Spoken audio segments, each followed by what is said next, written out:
사랑의 주님 감사합니다. 이 시간 주님 앞에 나와 예배드립니다. 우리 예배를 받아주시옵소서. 감사합니다. 예수님의 이름으로 기도드렸습니다. 아멘.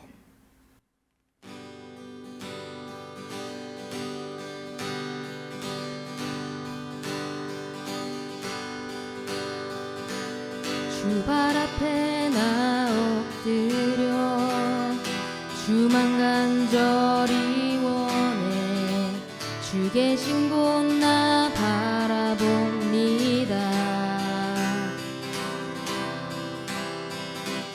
근심 속에 주 찾을 때 모든 필요 내려놓고 겸손하게 모두 드리리.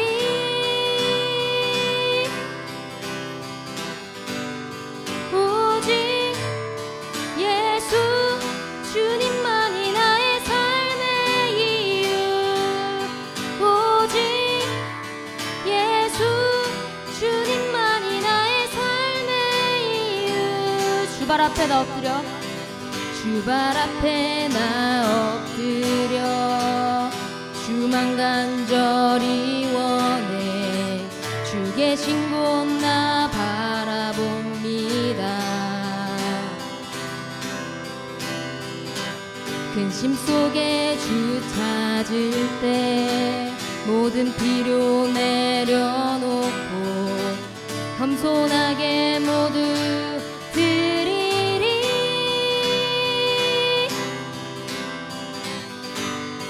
오직 예수 주님만이 나의 삶의 이유. 오직 예수 주님만이 나의 삶의 이유. 언제나 어디서나 크고 깊은 은혜로 주님 항상 내 안에 계시네.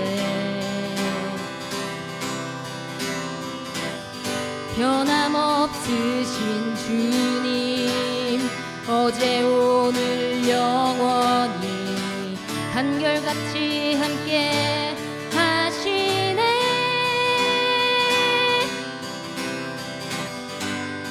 오직 예수 주님만이 나의 삶의 이유.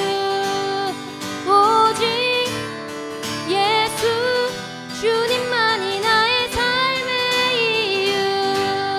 오직 예수 주님만이 나의 삶의 이유.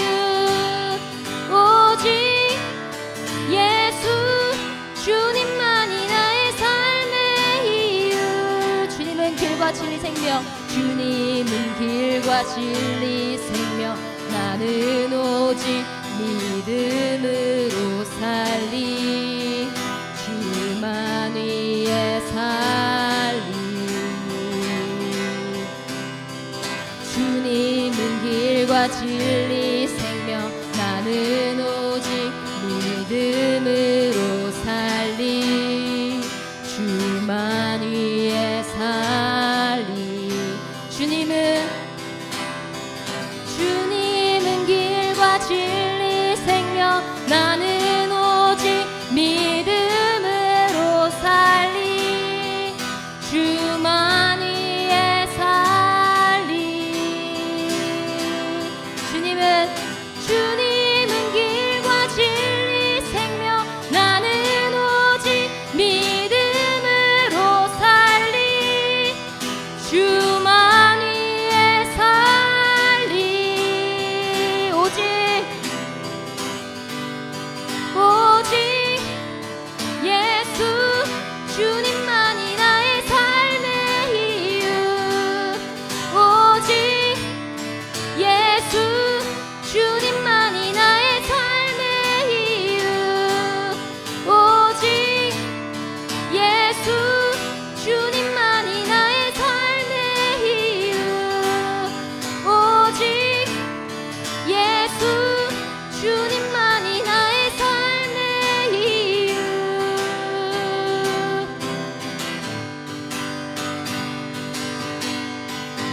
주의 진리 위에 십자가 근기 하늘 높이 들고서 주의 군사 되어 용맹스럽게 찬송하며 나가세 나가세 나가세 주 예수만을 위하여 목숨까지도 바치고 싸움터로 나가세 원수들이 비록 강할지라도 주의 군기 붙잡고 주의 진리 위해 용기 다하여 분별하며 싸우세 나가세 나가세 주 예수만을 위하여 목숨까지도 바치고 싸움터로 나가세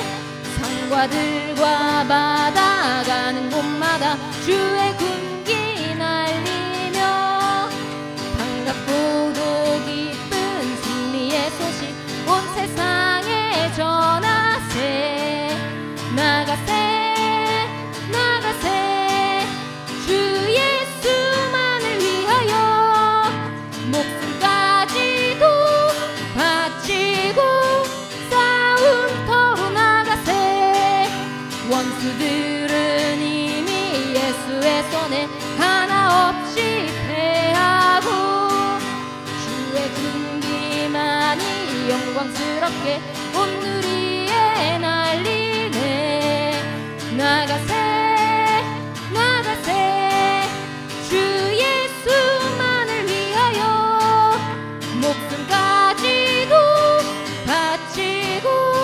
싸움터로 나가세 주의 진리 위해 십자가 근기 하늘 높이 들고서 주의 군사 되어 용맹스럽게 찬송하며 나가세 나가세 나가세 주 예수만을 위하여 목숨까지도 바치고 싸움터로 나가세 원수들이 비록 강할지라도 주의 군기 붙잡고 진리 위해 용기 다하여 분발하며 싸우세 나가세 나가세 주 예수만을 위하여 목숨까지도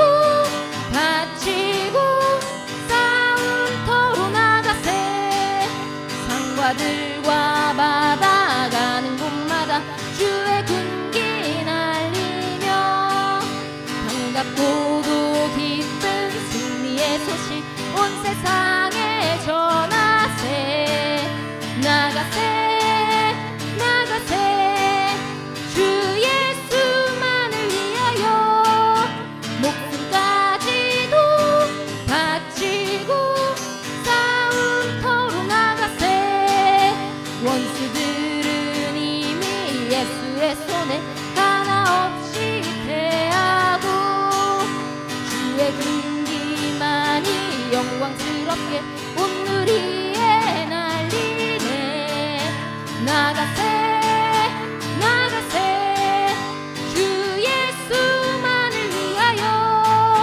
목숨까지도 바치고 싸움터로 나가세 원수들은 이미 예수의 손에 하나 없이 패하고 주의 군기만이 영광스럽게 온 누리에 날리네 나가세 나가세 주 예수만을 위하여 목숨까지도 바치고 싸움터로 나가세 나가세 나가세 나가세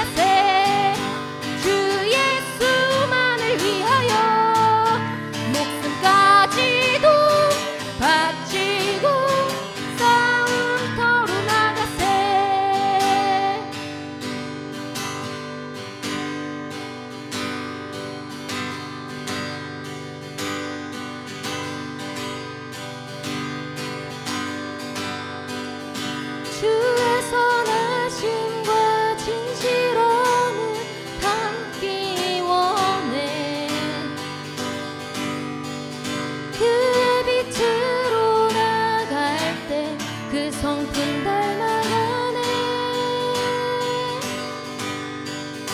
빛을 닮아갈 때 주가 주신 자유함으로 옳은 대로 돌아와서 별같이 비추네. 주의 선하심과 주의 선하심과 진실함을 담기 원해.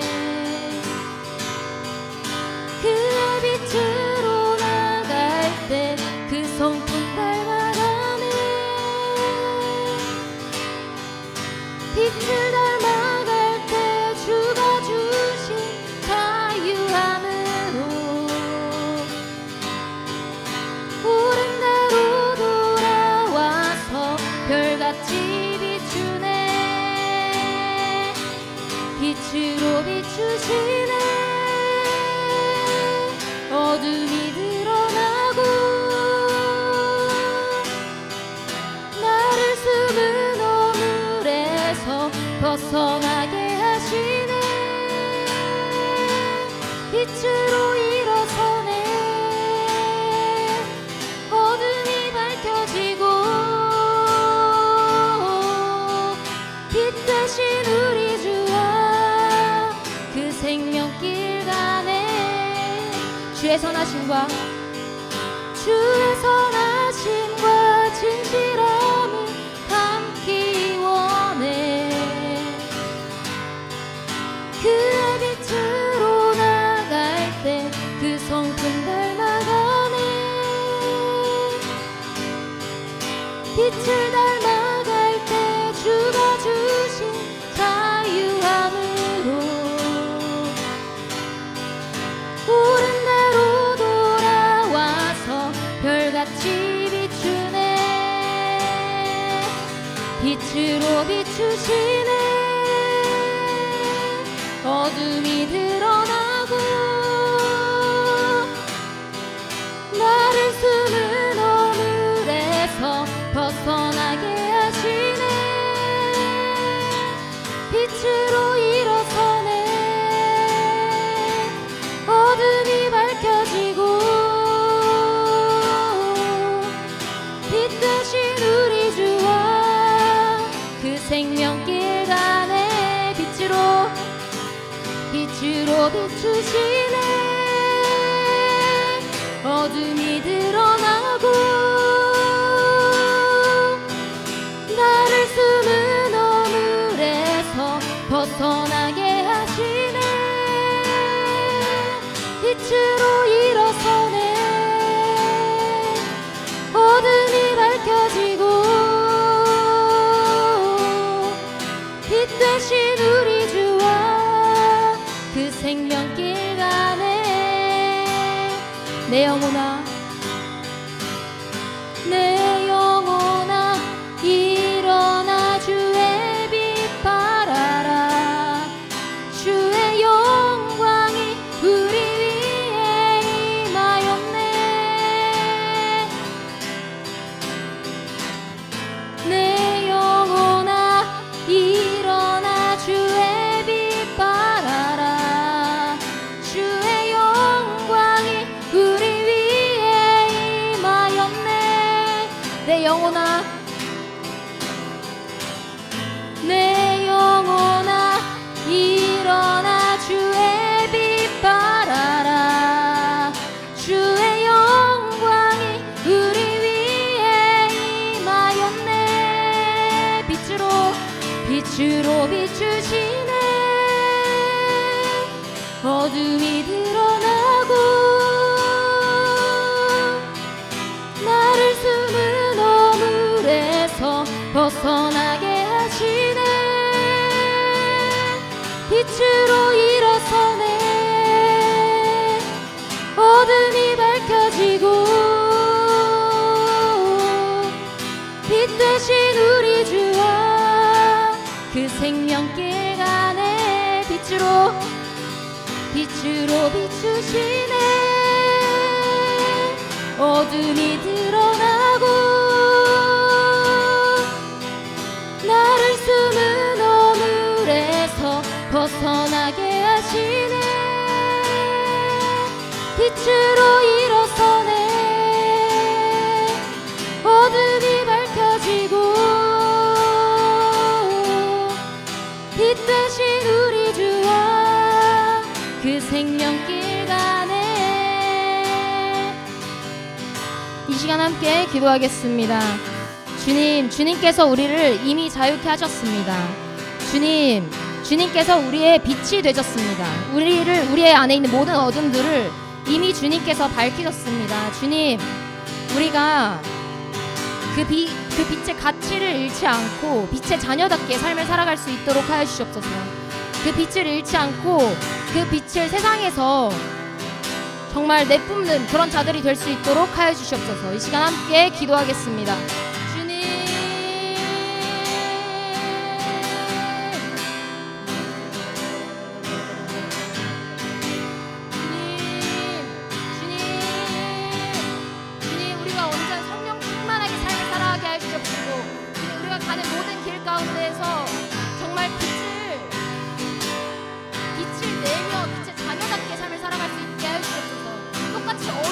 머물러 있는 것이 아니라 정말 주님의 그 진리, 빛을 온전히 나타내며 선포하며 나아가는 자가 되게 하여 주시옵소서. 우리가 가는 그 모든 공간 가운데 우리가 정말 주님의 빛을 나타내는 자가 되게 하여 주시옵소서. 주님, 우리가 가는 그 모든 자리 가운데 강력하게 역사해 주시옵소서. 주님께서 보내신 그 모든 자리마다 주님 정말 빛 가운데 임하여 주시옵소서. 주님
이름 높이며 다 주의 크신 이름 높이며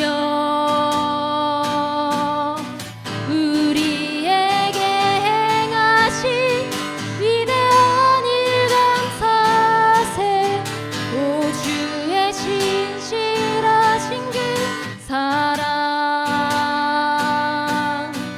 온 땅과 하늘 위에 계셔 홀로 영원하신 이름 다 주의 크신 이름 높이며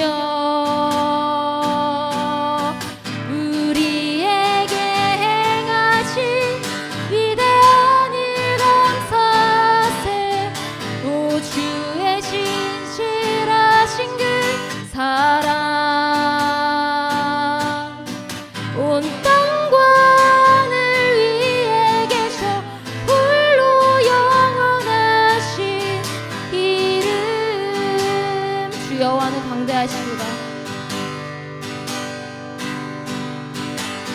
주 여호와는 광대하시도다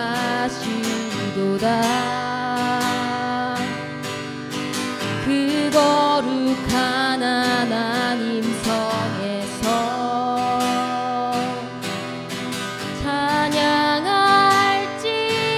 찬양할지어다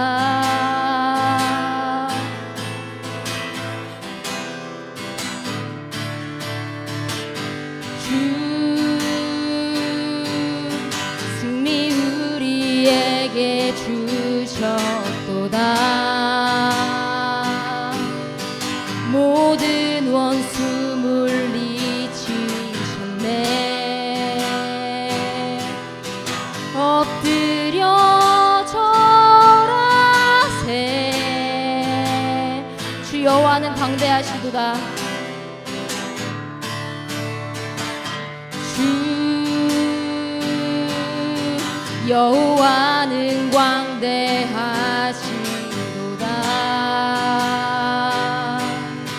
그 거룩한 하나님 성에서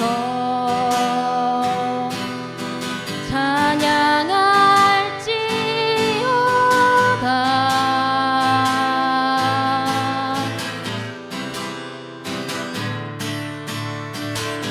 주 승리 우리에게 주셨도다 모든 원수 물리치셨네 엎드려 절하세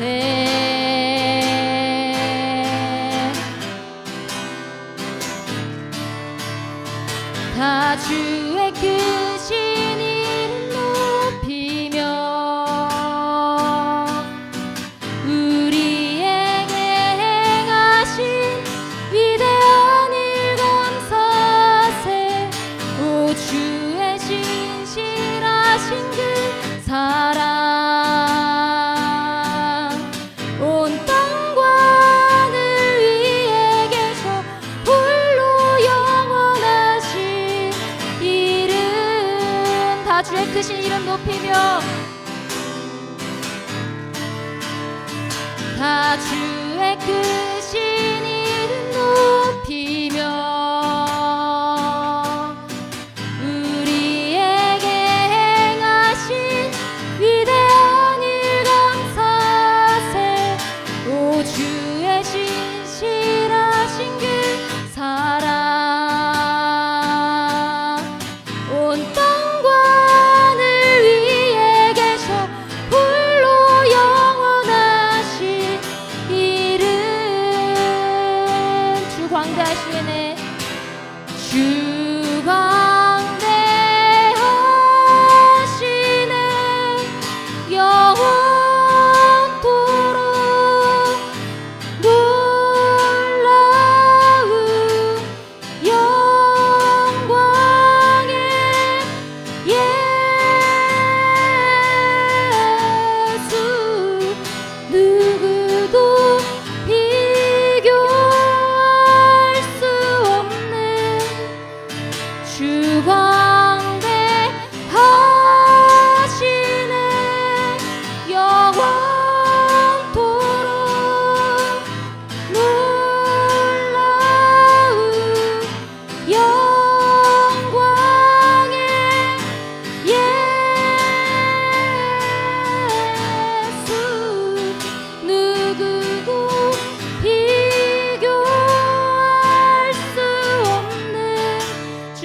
대하시네 대하시네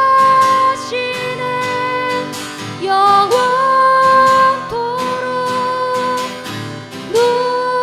놀라운 영광의 예수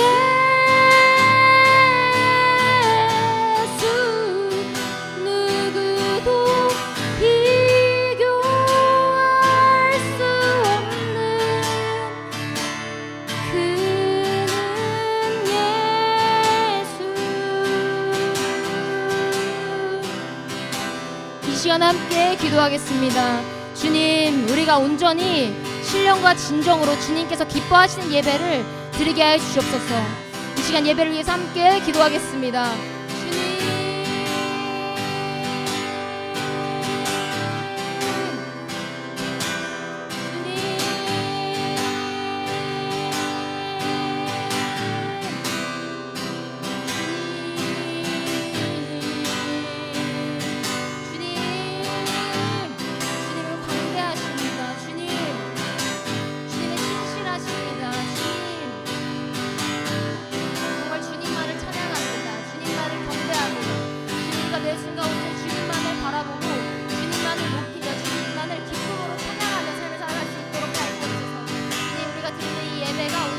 기뻐하시는 예배가 되게 하시옵시고 온전히 주님을 구하고 온전히 주님만을 갈망하는 그런 예배가 될 수 있도록 하시옵소서. 주님,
주님, 우리가 함께 모여 주님께 예배드리고 주님께 찬양 드릴 수 있도록 하시면 감사드립니다. 이제 말씀 시간입니다. 목사님께서 말씀을 전하실 때 그 말씀이 정말 주님께서 목사님을 사용하셔서 주님께서 우리에게 말씀하시고자 하는 그 내용들이 온전히 우리 마음 가운데 심겨질 수 있도록 하여 주시옵소서. 주님, 우리가 이 말씀을 듣고 정말 우리가 결단하고 우리의 삶이 주님께서 기뻐하시는 대로 변화되는 그러한 예배가 될 수 있도록 하여 주시옵소서. 감사합니다. 예수님의 이름으로 기도드렸습니다. 아멘. 네, 오늘 우리에게 주신 말씀은 갈라디아서 2장 1절에서 5절 말씀입니다. 갈라디아서 2장 1절에서 5절 말씀입니다. 함께 읽겠습니다. 시작. 14년 후에 내가 바나바와 함께 디도를 데리고 다시 예루살렘에 올라갔나니 계시를 따라 올라가 내가 이방 가운데서 전파하는 복음을 그들에게 제시하되 유력한 자들에게 사사로이 한 것은 내가 다름질하는 것이나 다름질한 것이 헛되지 않게 하려 함이라. 그러나 나와 함께 있는 헬라인 디도까지도 억지로 할례를 받게 하지 아니하였으니 이는 가만히 들어온 거짓 현재들 때문이라. 그들이 가만히 들어온 것은 그리스도 예수 안에서 우리가 가진 자유를 엿보고 우리를 종으로 삼고자 함이로되 그들에게 우리가 한시도 복종하지 아니하였으니 이는 복음의 진리가 항상 너희 가운데 있게 하려 함이라. 아멘. 그 그리스도인들 사이에서 예수님 믿는 사람들 사이에서 정말 많이 사용되는 단어가 있습니다. 이 말은 정말 많이 사용이 돼요. 뭐 여러 가지 단어가 있지만 그 중에서 하나의 단어일 수 있는데요. 저는 이 단어가 정말 제일 많이 사용되지 않나라는 생각이 들어요. 바로 그 단어는 은혜입니다. 은혜. 내 교회 다녀보면서 이제 은혜라는 단어를 한 번도 안 들어봤다. 이 거짓말일 거예요. 은혜, 맨날 은혜 막 이래요. 예, 찬양을 하고 나서도 아이고 은혜 받았습니다. 설교를 듣고 나서도 은혜 원합니다. 예, 은혜 받으시기 원합니다. 은혜 받았다고 이야기도 하고 예배를 드릴 때도 은혜, 간증을 들을 때도 은혜, 수련회를 다녀도 은혜, 모임을 해도 은혜, 은혜 받았다는 얘기 진짜 많이 하는 것 같아요. 은혜 많이 얘기해요. 사실 은혜라는 단어 여러분 무슨 뜻인지 알고 계십니까? 은혜. 국어사전에 제가 찾아봤는데요. 고맙게 베풀어주는 신세나 혜택, 하나님의 은총, 이거를 은혜라고 이야기한다. 이렇게 기록이 되어 있습니다. 고맙게 베풀어주는 신세나 혜택, 하나님의 은총, 이게 은혜래요. 고맙게 베풀어주는 무언가를 받았을 때 우리는 은혜 받았다 이렇게 이야기를 합니다. 또한 우리에게 가장 큰 은혜가 있죠. 예수님께서 우리를 위해 죽으시고 다시 사심으로 인해 우리가 구원받게 된 것, 우리의 가장 큰 은혜라고 할 수가 있습니다. 그런데 이 좋은 말이 우리 안에 잘못 사용되는 경우도 너무나도 많아요. 특히 그리스도인들 사이에서 이 좋은 말이 잘못 사용이 될 때가 있습니다. 오늘 본문을 보면 은혜라는 말을 정말 바르게 사용하고 있는 장면이 나오는데요. 오늘 말씀을 통해서 우리의 삶에 은혜의 악용이 사라지고 은혜의 감동이 넘쳐나는 삶을 살아가기를 소원합니다. 네, 1절 말씀 함께 읽어보겠습니다. 1절입니다. 네, 함께 읽겠습니다. 시작. 14년 후에 내가 바나바와 함께 디도를 데리고 다시 예루살렘에 올라갔나니. 자, 우리가 룻기가 끝났고요. 그리고 갈라디아서가 시작이 됐어요. 자, 오늘 말씀은 갈라디아서 2장입니다. 저희 MIT 화요예배는 믿음의 선택이라는 소책자, 거기에 있는 큐티의 순서에 따라서 그냥 말씀을 전해요. 지난 화요일날 믿음의 선택 말씀이 룻기의 마지막이었거든요. 그래서 그 다음부터 이제 하루 이틀 3일 4일 5일 6일 이렇게 지나가지고 큐티를 하다가 갈라디아서 2장이 벌써 시작이 됐습니다. 그리고 나서 지금 갈라디아서 기자가 14년이 지나서 바나바와 디도와 함께 예루살렘에 올라갔다 이렇게 이야기를 하고 있어요. 일단 오늘 말씀을 좀 온전히 이해하려면 갈라디아서 2장의 내용을 알기 위해선 갈라디아서가 쓰여지게 된 어떤 배경과 앞부분의 말씀을 좀 살펴보는 게 좋을 것 같아요.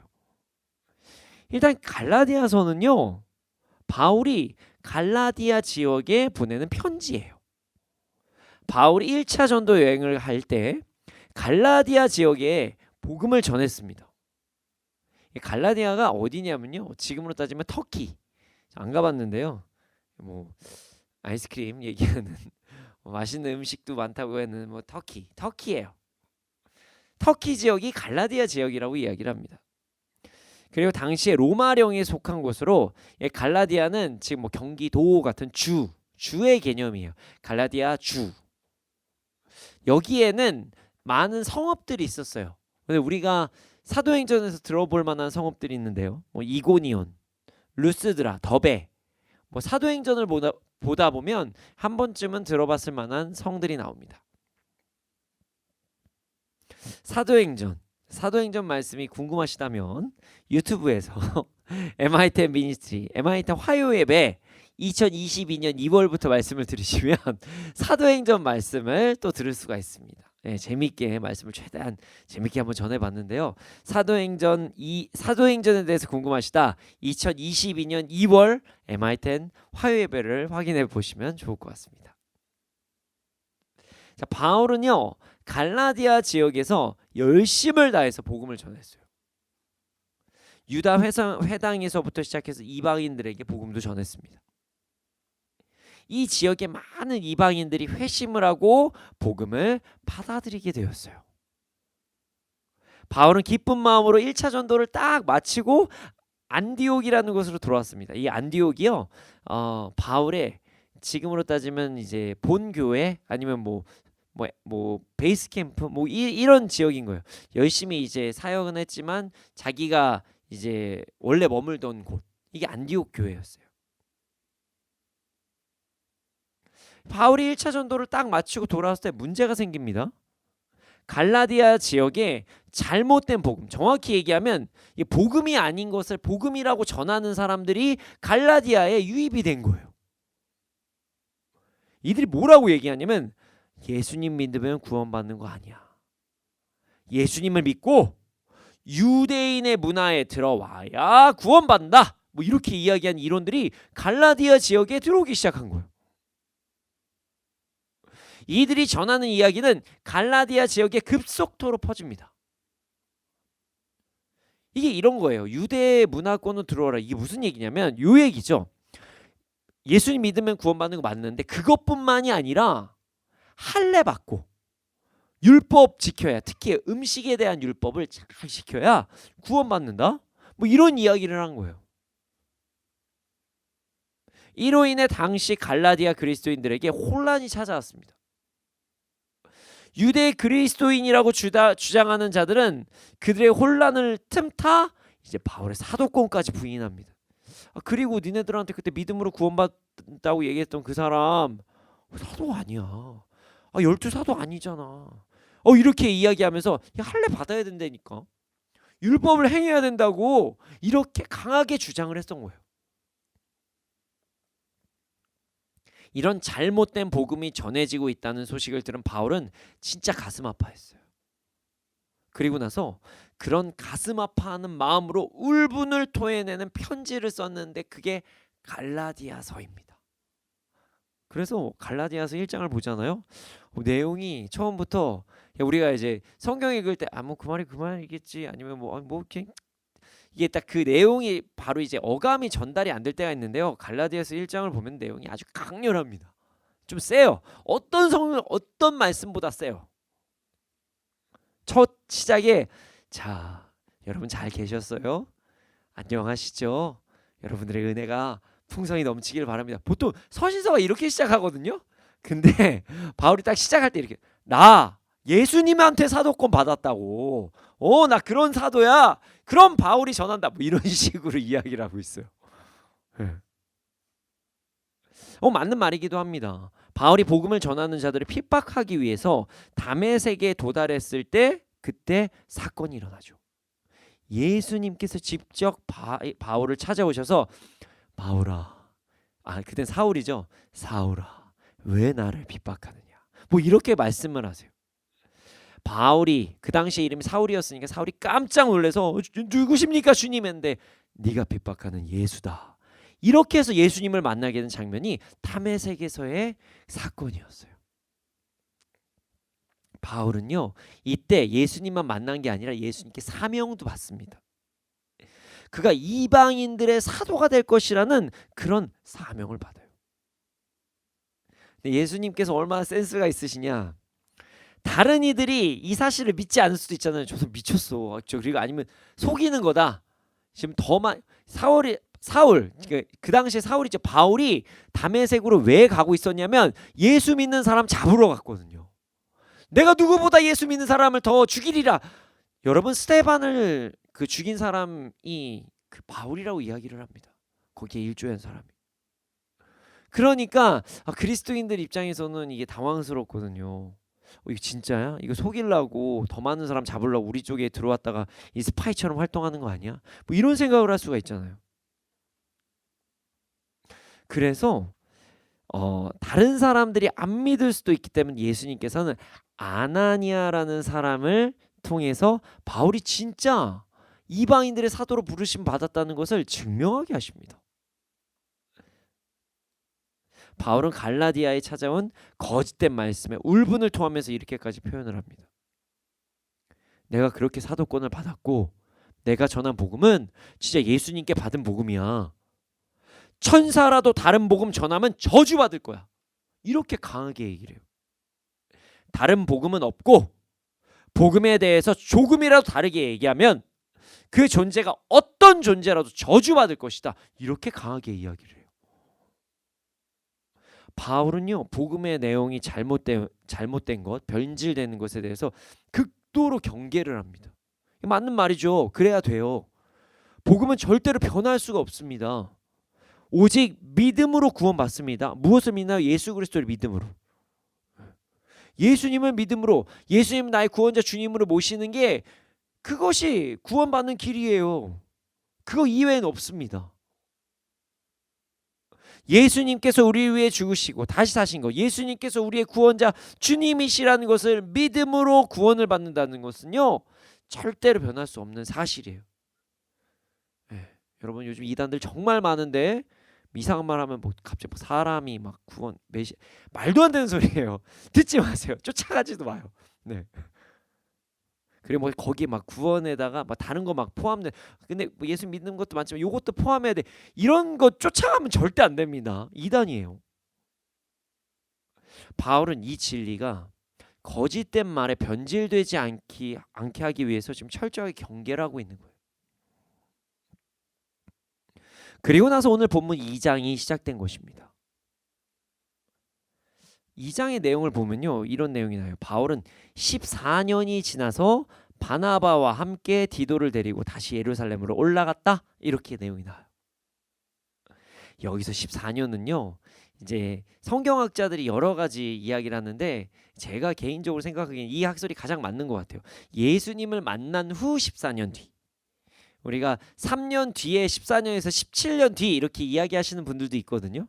근데 이제 역사적으로 보면 17년으로 보면은 세 번째 예루살렘으로 올라가는 시점이 되기 때문에 그러면 약간 이제 바울이 지금 하는 얘기랑 좀 안 맞아요. 물론 그럴 수도 있고요, 저럴 수도 있기 때문에 이게 뭐 구원하고 관련된 일은 아닙니다. 그러나 예수님을 만나고 14년 뒤라고 생각하는 게 가장 좀 역사적으로 맞지 않나. 왜냐하면 17년 뒤라고 얘기하면은 뭐 공회에서 이미 이방인들의 구원을 땅땅땅 인정된 사건이 벌어져서 이런 거가 말하는 것조차가 필요가 없거든요. 그래서 아마 그냥 14년 뒤로 생각하는 것이 좋을 것 같습니다. 자, 바나바는 바울에게 참 소중한 사람입니다. 바울이 이방인의 사도로 부르심을 받았어요. 그가 변화된 후에 복음을 전하려고 했습니다. 근데 이 사람들에게는요, 색안경이라는 게 있어요. 그래서 이게 뭐 그런 거 있잖아요. 누가 아무리 변화됐다고 얘기해도 제가 변화됐다고? 에이, 내가 쟤를 알아. 아니 내가 경험을 해봤더니, 그러면서 자기가 경험한 걸 믿거든요. 근데 바울이 예전에 사울일 때 어땠죠? 예수를 믿는 사람 막 핍박했잖아요. 그래서 복음을 전한다고 해도 바울을 그렇게 쉽게 믿지 않는 거예요. 이때 등장한 인물이 바나바입니다. 바나바예요. 바나바는요, 바울이 이방인의 사도로 부르심을 받았다는 것을요 확신했습니다. 온전히 신뢰했어요. 그리고 이미 신분이 보장된 바나바가 바울의 신분을 보장합니다. 참으로 귀한 바울의 동역자죠. 예. 디도도 나오는데요. 디도도 참 대단한 사람이에요. 디도는 일단 이방인 그리스도인이었습니다. 헬라인이었어요. 그리스인이었습니다. 디도 유명합니다. 유명해요. 성경에 나와요. 디도서. 네, 디도서 나오죠. 바울이 디도에게 편지 쓴 내용이 디도서예요. 네, 성경에 나와요. 근데 이 디도가 여러 가지 업무를 했지만 특별하게 한 업무가 있다고 합니다. 그게 뭐냐면 재정의 책임자. 여러 가지 사역을 했지만 이제 재정을 책임지는 일을 많이 했대요. 여러분 돈 앞에서 사람들 많이 무너집니다. 많이 무너져요. 이게 이제 목사님 할아버지가 와도 무너진다. 이게 재정이다. 뭐 이런 얘기를 해요. 재정은 진짜 유혹이 강한 것입니다. 재정을 책임지는 인물은요, 재정을 담당하는 사람은요, 그래서 각 교회에서 매우 믿음이 좋은 사람, 중직자 뭐 이런 사람을 재정에게 맡깁니다. 재정은 정말 신실한 사람이 해야 돼요. 그래서 만약에 이제 본 교회 다니시는 분들 계시면 재정 나한테 맡겼다 그러면 아 나를 믿는구나 이렇게 생각하시면 됩니다. 웬만해서는 안 맡겨요. 예, 돈 앞에서 많은 사람들이 무너지기 때문입니다. 디도는요 구제 사역, 긍휼 사역을 할 때 사용되는 재정을 많이 감당했을 것이다 이렇게 유추를 해요. 근데 여러분 바울에 대해서 이제 아시는지 모르겠지만 바울은요 엄청난 재력가였습니다. 정확히 말하면 바울이 재력가였다기보다 바울이 받는 후원 금액이 엄청났다는 거예요.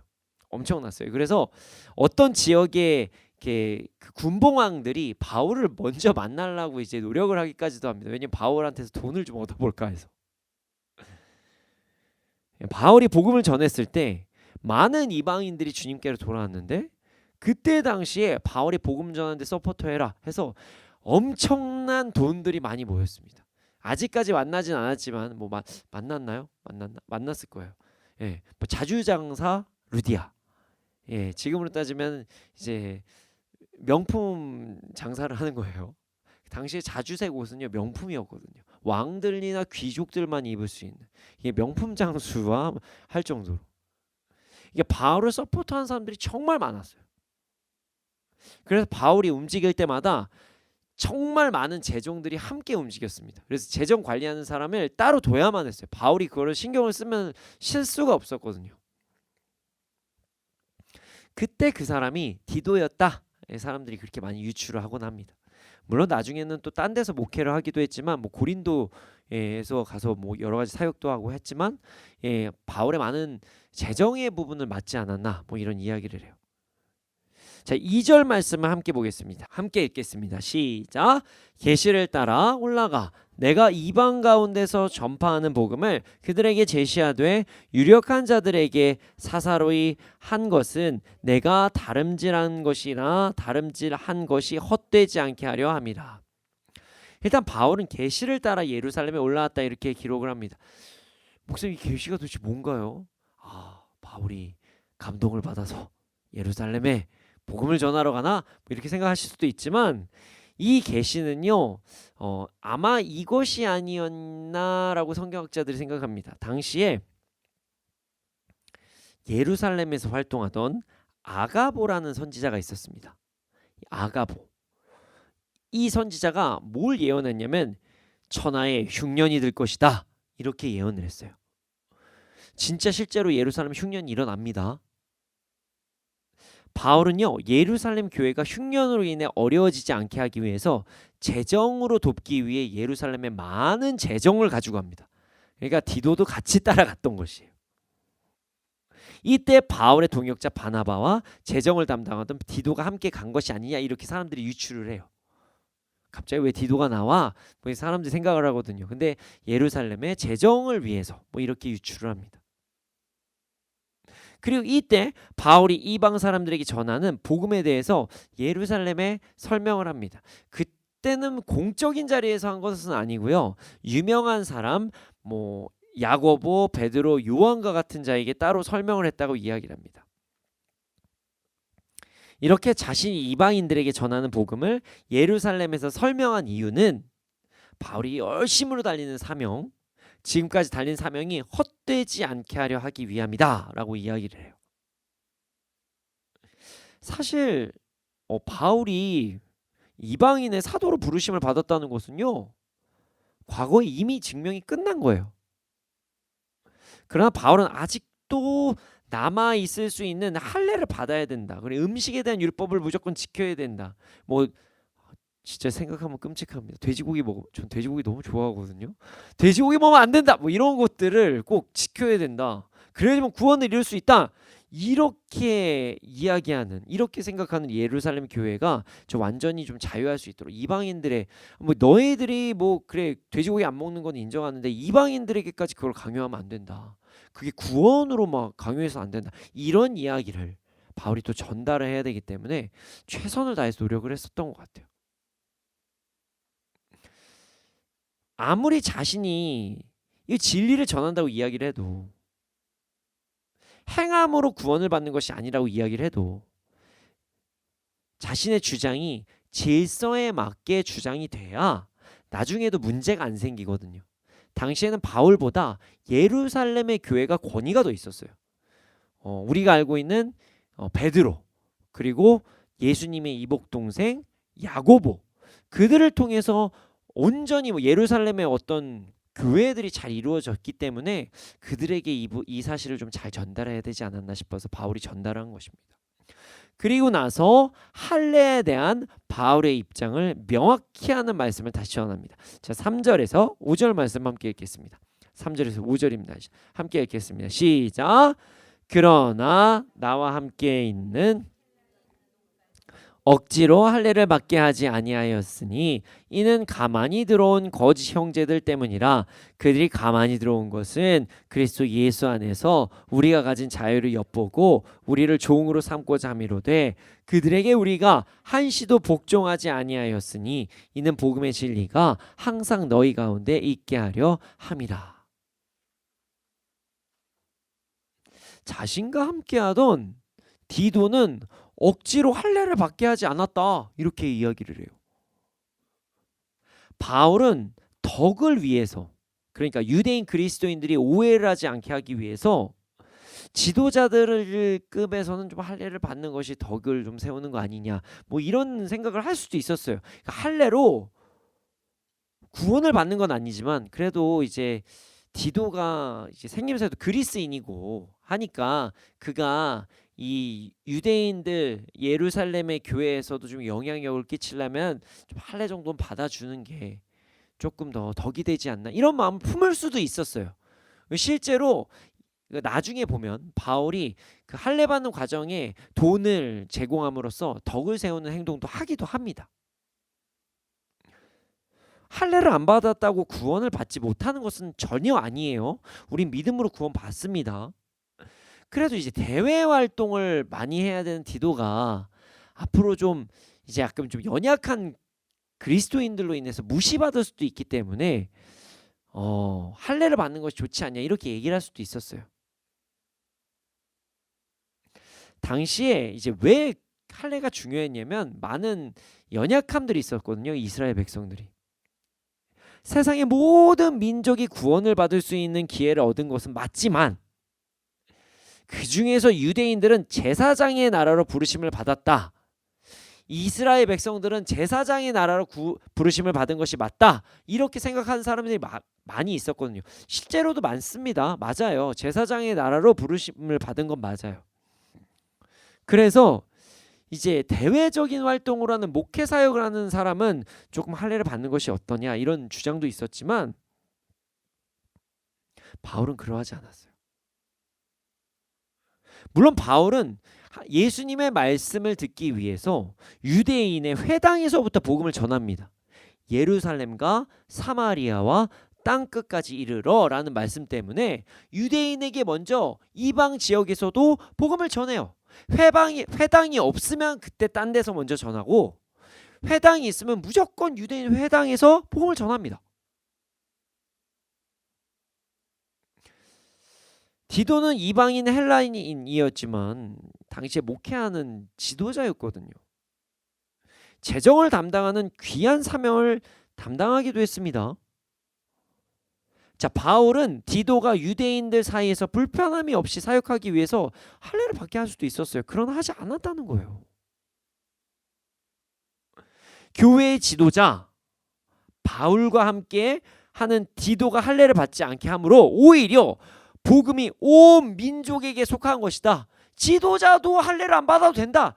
이것을 증명하게 하기 위해서 할례를 안 받았다고 이야기를 하는 것입니다. 바울은 예루살렘 교회 지도자들을 만날 때에 디도와 함께 하면서 복음이 할례로 인한 것이 아니다라는 것을 베드로와 야고보에게 전달한 거예요.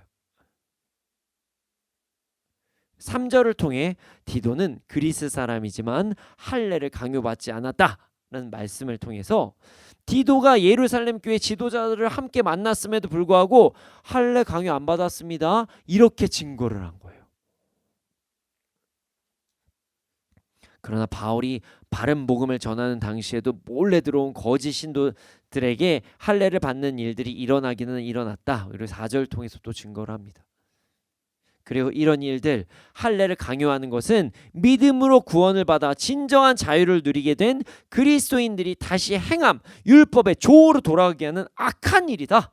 이렇게 이야기를 하고 있어요. 그렇습니다. 우리는요, 행함으로 구원에 이르는 자가 아닙니다. 믿음으로 구원을 받는 자예요. 물론 그리스도인이라면 정말 그리스도인답게 살아야 되는 건 맞지만 우리가 연약함이 있다고 구원을 못 받는다는 건 아니라는 거예요. 유대인이 아니어도 우린 구원받을 수 있습니다. 오직 예수 그리스도를 믿음으로 구원을 얻는다는 것은 우리가 잊지 말아야 될 진리입니다. 바울은 이 진리에 대해서 굴복하지 않았어요. 그리고 철저하게 복음에 대한 진리를 지켰고, 바울이 언제 어느 때 이 진리를 지킨 것은 복음의 진리가 이방인들, 갈라디아의 이방인 그리스도인들에게 온전히 적용된다는 것을 증명하기 위해서 그랬다라고 다시 한번 선포를 합니다. 바울은요, 믿음으로 구원받았다는 것을 지키기 위해 정말 최선을 다해 노력한 사람이었습니다.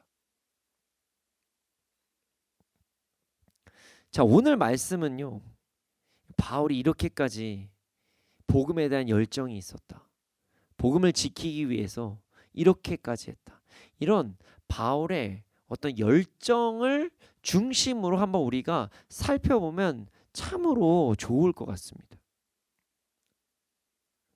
바울은 정말 열정적인 사람이었어요. 그는 그의 행동을 다름질, 달리기라고 표현을 합니다. 그는 복음을 전하는 것, 이방인들에게 복음을 전하는 사명을 이루기 위해 정말 끝까지 달린 사람이었어요. 그의 마지막은 어땠죠? 남들이 다 얘기를 했어요. 당신 지금 로마 가면 죽어요. 지금 잡혀요. 그런데도 갑니까? 바울이 이야기합니다. 갑니다.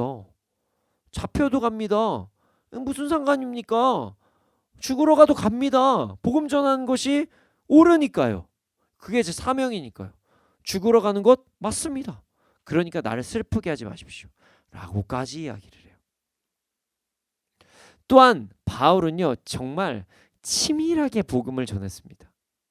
자, 자신이 전한 복음이 온전한 복음이라는 것을, 믿음으로 구원을 받는 것, 이방인들도 구원이 허락되었다는 것, 이 진리를 전하기 위해 정말 치밀하게 준비하고 치밀하게 계약하고 최선을 다해 열정적으로 사명을 감당했습니다.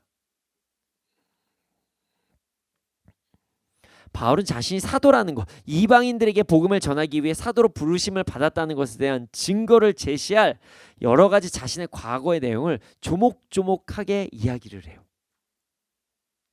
자신이 다메섹에서 만난 예수님이 자신을 직접 사도로 부르셨다는 것뿐만이 아니라 아나니아를 증인이 되게 하셨다, 뭐 이렇게까지 이야기를 해요. 그리고 그가 얼마나 치밀했냐면, 예수님을 만난 사건이 일어난 후 3년 동안 아라비아로 가서 여러 가지 마음의 정리를 하고요, 복음에 대해서 정리를 합니다. 그래서 3년 동안 바울의 행적은 누구도 알 수 없다, 뭐 이렇게 이야기를 해요. 아라비아로 3년 동안 가 있었다. 아마 철저하게 회개하고, 그리고 자신이 전할 복음에 대해서 연구하고, 학자였으니까요, 뭐 그런 시간을 가졌겠죠. 그리고 나서 시리아, 길리기아 지방에서도 복음을 전합니다. 그곳에서 최선을 다해서 복음을 전하고요. 여기서 끝이 아니에요. 바울은 예수님을 만난 지 14년 후 디도라는 사람과 함께 예루살렘 교회에 재정을 드리기 위해서 이제 들립니다. 의도적으로 디도가 할례를 받지 않게 해요. 교회의 지도자 중 하나님의 부르심을 받은 자 중에서도 할례를 받지 않은 사람이 있다는 것을 예루살렘 교회에 증명을 합니다. 그리고 예루살렘 교회 지도자들도 디도가 할례 받지 않았다는 것에 대해서 인정을 합니다. 바울은 지금 갈라디아에 전해진 잘못된 말씀, 유대인의 문화에 들어가야 구원을 받을 수 있다는 완전히 잘못된 주장을 완벽하게 반박합니다. 바울은 온전하게 복음을 전하기 위해 완벽하게 준비하였고, 바울은 그의 삶을 통해서 최선을 다해 복음을 전하기 위해 노력했습니다. 여러분, 바울은요, 정말 치밀하게 복음을 전한 사람이었어요. 바울은요, 자신이 받은 사명에 대해 최선을 다해 노력하는 사람이었습니다. 바울은 자신이 받은 은혜가 무엇인지 알았어요. 자신은 구원받을 만한 사람이 아니라는 것을 누구보다 더 잘 알았어요. 예수님을 핍박하는데 가장 앞장섰던 사람이 바로 바울이었어요. 첫 번째 순교자 스데반을 죽게 하는데 가장 앞장섰던 사람이 바울이었어요. 심지어 바울은 예수님을 만나기 직전까지 예수님을 믿는 자들을 핍박하고 그들을 더 죽이기 위해서 다른 지역까지 넘어가는 보이는 그런 열정까지 보인 사람이었어요. 바울은 이런 자신이 구원받았다는 사실에 감사했습니다. 그리고 최선을 다해 사명을 감당했습니다. 자신의 사명을 위해 치밀하게 준비하고 치밀하게 계획하고 열심으로 복음을 전했습니다. 그런데 말이죠, 바울만 은혜를 받았나요? 우리도 은혜를 받았습니다. 혹 이 자리에 혹은 방송을 시청하시는 분들 중에 예수님을 믿지 않으신 분이 계시다면 오늘 예수님을 만나시기를 소원합니다. 예수님께서 우리의 죄를 때문에 죽으시고 다시 사셨고요. 우리가 이 사실을 믿고 예수님 구주로 시인하면 우리는 구원을 얻게 됩니다. 우리 모두 믿음으로 바울과 같이 복음을 온전히 기쁨으로 누리며 살아가기를 소원합니다. 자, 이제 구원을 전했으니 아마 여기 계신 대부분은 이 복음에 대해서 들어보셨고 예수님을 믿으시는 분들일 거예요. 방송을 통해서도 시청하시는 분들도 아마 그러실 거예요. 바울만 구원받은 게 아니거든요. 그런데 말이죠, 여러분은 어떤 삶을 살고 계십니까? 복음을 전하기 위해 여러분의 모든 것을 바치며 삶을 살아가고 계십니까? 여기에는 그렇게 살아가고 계신 분들이 이미 계실 수도 있습니다. 그런 분들이 꼭 계실 것이라고 믿습니다. 믿고 싶어요. 그런데 말이죠, 우리는 생각보다 우리가 받은 은혜를 온전히 누리지 못할 때가 있습니다. 우리가 받은 은혜를 가볍게 생각할 때가 있다는 것이에요. 심지어 은혜를 악용하는 사람들도 많이 있습니다. 구원받았으니까 된 것 아닌가?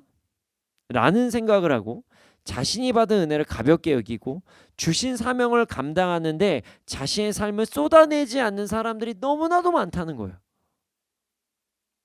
심지어 받은 은혜를 심각하게 악용하는 사람들도 있어요. 이런 행동을 하는 거죠. 어차피 뭐 예수님께서 우리 죄 다 사해 주시고 나 이제 천국 가는데 뭐 이 정도는 용서해 주시겠지. 죄 짓는 거 좀 어때? 그러면서 자신의 행동에, 세상적인 행동에, 죄에 관대한 사람들이 있어요. 어차피 구원 받았으니까 용서해 주시겠지 하면서. 심지어 어떤 그리스도인들은요, 세상에서도 하지 않아야 될 행동을 하면서 뭐 은혜로 넘어갑시다 뭐 이런 얘기를 할 때가 있어요. 죄를 범하지만 하나님의 은혜로 넘어가자고 이야기하는 사람들도 있다는 거예요. 진짜 바른 그리스도인이라면 뭐 물론 하나님께서는 용서해 주십니다. 회개하면. 근데 죄의 대가는 치러야 돼요. 치러야 됩니다. 치러야 돼요. 제 누누이 얘기를 합니다. 우리 집 앞에 있는 횡단보도도 제대로 못 지키면 참된 그리스도인인가? 라고 얘기해요. 무단횡단 하는 없으시죠? 없으실 거예요. 불법 유턴 없으시죠? 안 돼요. 안 돼요. 그거 했다고 구원 못 받는 건 아닙니다. 예, 당연히 예수 믿으면 구원받지. 그러나 세상에서도 질서를 이야기하는데 기본적인 건 지켜야죠. 막 죄를 이용하는 세상의 것들을 사용하는 것으로 막 돈을 벌면서 하나님께서 은혜 주셔서 돈 많이 벌었다고 얘기하는 그런 행동들도 하지 말아야 되고요. 얼마 전에 무슨 말도 안 되는 마약 영화의 목사라고 얘기하는 몇 년 전에 와 이게 얼마나 저런 사람 진짜 있을 수도 있나? 막 진짜 너무 뻔뻔하고 말도 안 되는 정말 물론 그거 너무 허구겠지만 허구 진짜일지 허구일지는 잘 모르겠지만 뭐 영화거든요. 정말 이게 악한 사람들입니다. 그러면 안 되는 거예요. 비판, 판단, 정죄, 음란, 거짓, 게으름 등 악하고 연약한 행동을 하면서 아이 뭐 나 그냥 뭐 구원 받았으니까 은혜 받았으니까 괜찮지 뭐 라고 삶을 살아간 사람들도 너무나도 많다는 거예요. 여러분 이것은 은혜를 악용하는 것입니다. 물론 우리의 죄가 예수님의 희생으로 자유하게 된 것은 맞아요. 여러분 무단횡단해도 천국 가십니다. 거짓말은 못하니까요. 여러분 한번 도둑질해도요 뭐 회개하시면 천국 가실 수도 있어요. 웬만한 그리스도인들은 안 하겠죠. 죄를 가볍게 여겨서는 안 돼요. 이것은 은혜를 악용하는 것입니다. 바울은 죄 짓지 않았을까요? 아니요. 그도 사람이라서 죄 지었을 것입니다. 예. 그러나 그는 최선을 다해 복음을 전하기 힘쓰고 최선을 다해 그리스도인답게 살려고 노력했어요. 말씀을 전하는 저는 어떤 삶을 살까? 목사님은 죄 안 지으시나요? 저라고 왜 안 적겠어요? 저도 연약해요. 거짓말하면 안 되잖아요. 여러분 저는 거룩합니다. 에이 그러면 안 되죠. 저도 연약할 때가 있어요. 하지만 저는요 은혜 악용하지 않으려고 그리스도인답게 살아가려고 진짜 노력합니다. 정말 노력해요. 진짜 많이 노력합니다. 오늘 아침에도 정말 3m도 안 되는 사이에 횡단보도에 파란불 지키는 거 저도 맨날 노력해요. 여러분 우리는 죄를 가볍게 여기는 은혜를 악용하는 그런 행동을 해서는 안 됩니다. 이는 복음을 전할 때에도 마찬가지입니다. 많은 그리스도인들이 착각하는 경향이 있어요. 복음 전하고 치유하고 말씀 가르치는 거 매우 중요합니다. 중요해요. 복음 전하고 제자 삼고 하나님 찬양하는 거 사명이라는 거 맞아요. 그런데 여기에서 연약한 모습을 보일 때가 있어요. 뭐냐면 복음을 전하는 과정 가운데 제자 삼는 과정 가운데 하나님을 찬양하는 가운데 조금 죄를 지어도 하나님께서 봐주실 거다 막 이런 행동들을 할 때가 있어요. 과정의 연약함이 나타날 때 우리는 은혜로 넘어가자는 이야기 진짜 많이 합니다. 제가 이제 외부 집회도 하고 지금은 이제 저희 MIT 미니스트리와 순전한 교회 집중하지 외부 집회를 하거나 아니면 저 또한 어디 외부 집회 이제 가는 경우도 있었는데 그때 은혜를 사수한다 그러면서 앞자리에 가려고 기다리는 게 아니라 새치기를 하는 사람들이 막 있는 거예요. 그리고 저 말씀 안 전하겠다고 막 그랬었어요. 이거 무슨 새치기를 하냐? 차라리 금식을 해라. 뭐 하는 거냐? 은혜 악용이죠. 죄를 가볍게 여기는 것이 악용이듯이 우리의 사명을 감당할 때 죄가 들어간다면 그것도 은혜를 악용하는 것임을 잊지 말아야 돼요. 사명을 감당하기 위해 자신이 받은 은혜를 과장할 필요는 없어요. 사명을 감당하기 위해서 세상에서 거짓말해서는 안 돼요. 사명을 감당하기 위해 하나님께서 세우신 질서를 어지럽혀서는 안 됩니다. 오늘 말씀을 보면 바울은요 자신이 받은 사명을 온전히 지키기 위해 예루살렘 교회 지도자들을 만나는 모습을 보입니다. 증명받을 필요가 없는 사람이지만 질서를 지키기 위해 예루살렘 교회 지도자를 또 만나요.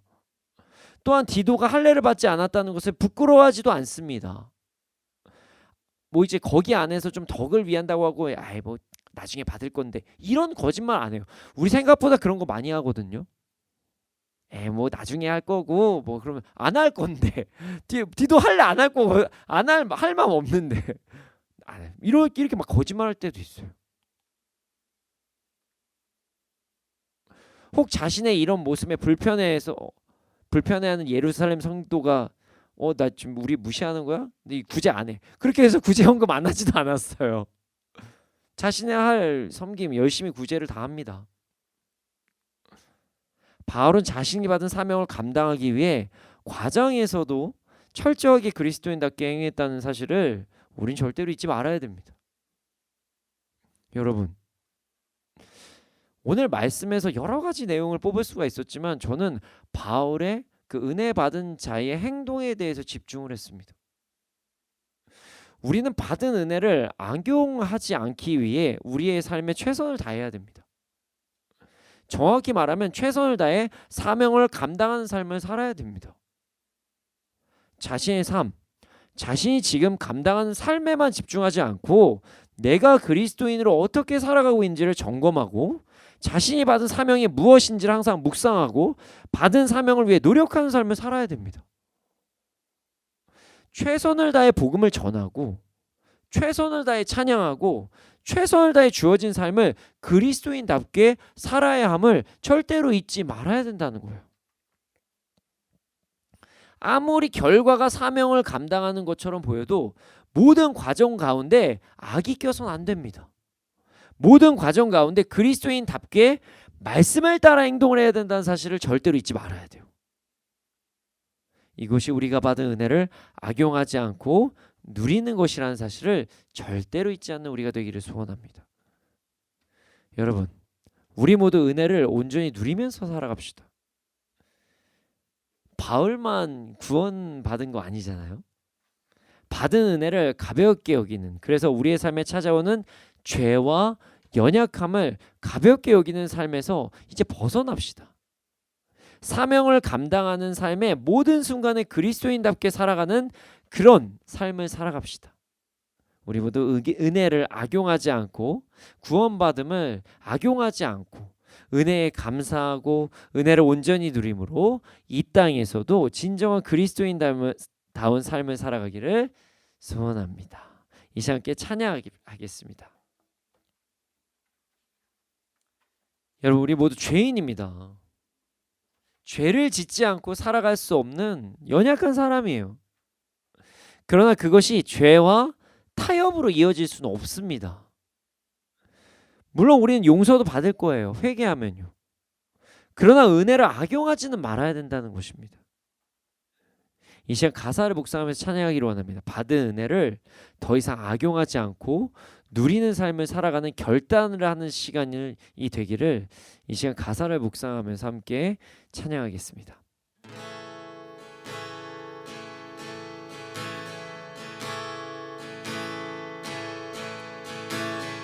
주님 다시 오실 때까지 나는 이 길을 가리라.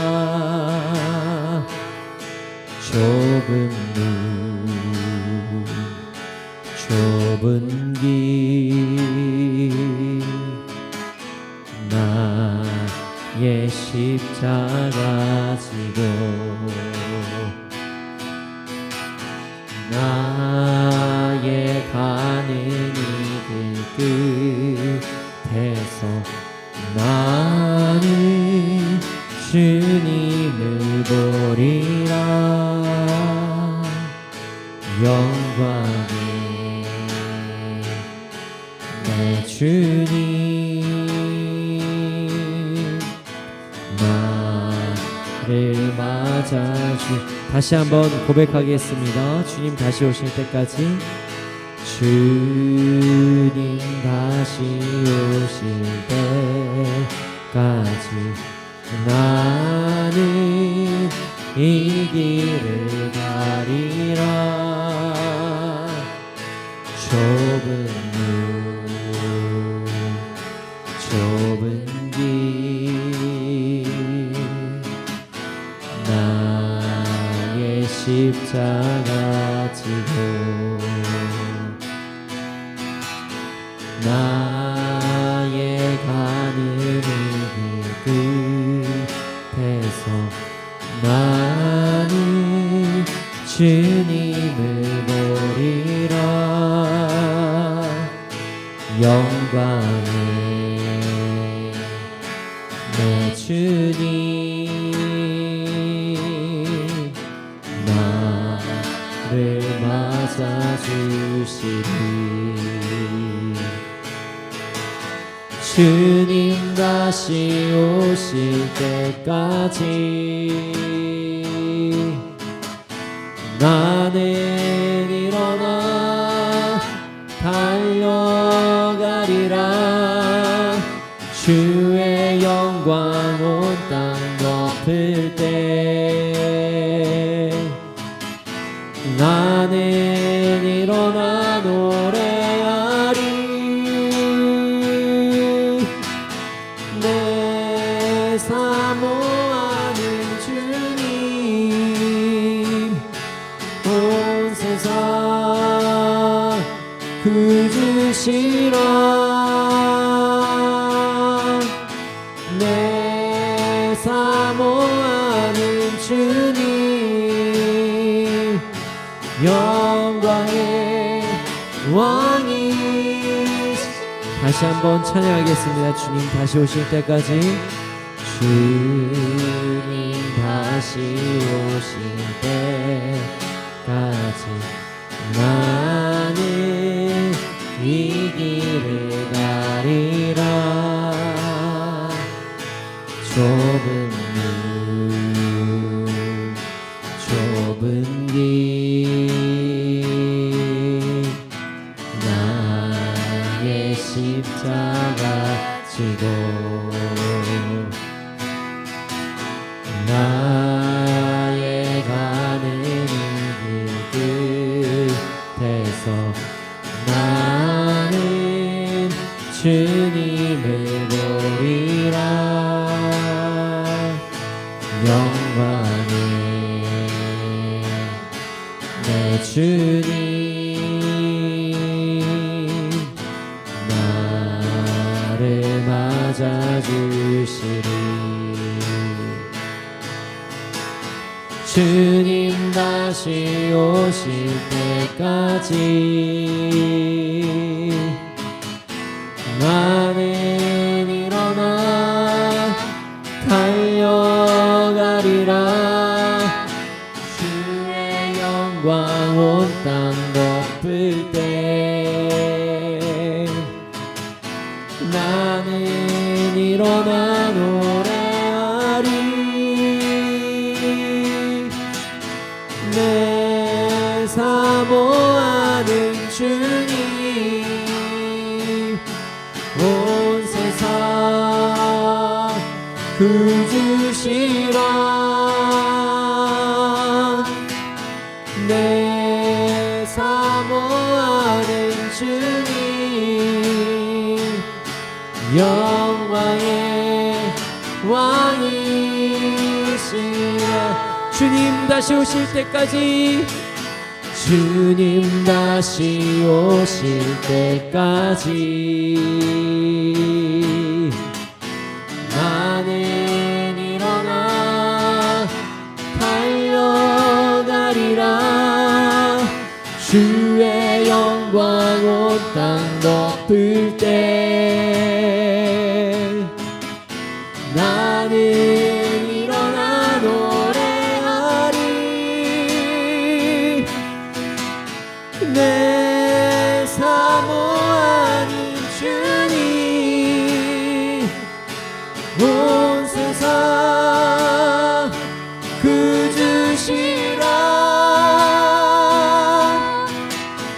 내 사모하는 주님 영광의 왕이시라. 내 사모하는 주님 내 사모하는 주님 온 세상 구주시라. 내 사모하는 주님 영광의 왕이시라. 주님 우리가 은혜를 악용하지 않게 하여 주시옵소서. 죄를 가볍게 생각하지 않고 모든 과정 가운데 최선을 다해 그리스도인답게 말씀을 따라 살아가는 삶을 살아가게 하여 주시옵소서. 그래야 이 땅에서 받은 은혜를 악용하는 것이 아니라 은혜를 온전히 누리는 삶을 살아가게 하여 주시옵소서. 함께 주님의 이름을 크게 한번 부르짖고 기도드리시겠습니다.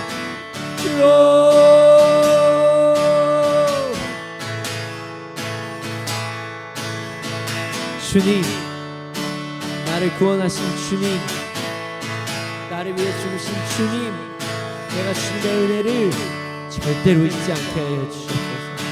악용하지 않게 하여 주시옵소서. 아버지 하나님, 죄악에 빠져 연약함에 빠져 아버지 우리가 받은 은혜를 아버지 잊지 않게 하여 주시옵소서. 나를 위해 죽으시고 다시 사신 예수 그리스도의 그 은혜를 잊지 않고 아버지 하나님 사명을 온전히 감당하며 나아갈 수 있도록 하여 주시옵소서.